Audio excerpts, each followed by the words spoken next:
আফসোস, এই কথাগুলো যদি কেউ সংসদের মধ্যে বলতো তাহলে অনেক মানুষের মন থেকে দোয়া পাইতো। ভিডিওটি একটু মনোযোগ দিয়ে শোনেন। এখন সংসদের তৃতীয় অধিবেশনের প্রথম বক্তব্য রাখবেন মিস্টার হারুন। মাননীয় সদস্য, আপনার সময় 5 মিনিট। ধন্যবাদ মাননীয় স্পিকার। মাননীয় স্পিকার, আমি এইটা ভেবে অনেক গর্বিত যে আমি বাংলাদেশি। প্রকৃতির এই সবুজ শ্যামলে ভরা 6 ঋতু দিয়ে গড়া সুন্দর একটি দেশ, যার নাম বাংলাদেশ। কিন্তু অত্যন্ত দুঃখের সাথে বলতে হয়, এই অকালপক্ষ দেশে শান্তি, সম্মান, মানবতা, ন্যায় বিচার কোনোটাই নেই মাননীয় স্পিকার। মাননীয় স্পিকার, আমরা এমন এক দেশে জন্মগ্রহণ করেছি যে দেশে আইনের চেয়েও মাদক কারবারিদের পাওয়ার বেশি। এমন এক দেশে জন্মগ্রহণ করেছি যে দেশে অন্যায়, অত্যাচার, অবিচল প্রতিনিয়ত ঘটে যাওয়ার পরেও এর কোনো প্রতিবাদ নেই। আর প্রতিবাদ করবি বা কে? যে প্রতিবাদ করে তার বেঁচে থাকার অধিকারই হারিয়ে ফেলে মাননীয় স্পিকার।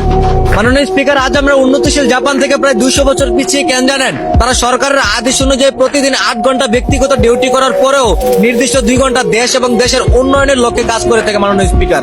আর আমরা কাজের পাশাপাশি একে অপরের পিছনে আঙ্গুল ঠেকাতে ব্যস্ত থাকি, চুরি, ছিনতাই, খুন খারাপি করে নিজে বড়লোক হওয়ার চেষ্টা করি মাননীয় স্পিকার। মাননীয় স্পিকার, যে দেশের সাধারণ মানুষ বেঁচে থাকে আইনের উপর ভরসা করে, সে দেশের আইন বিক্রি হয় মোটা অঙ্কের টাকার কাছে।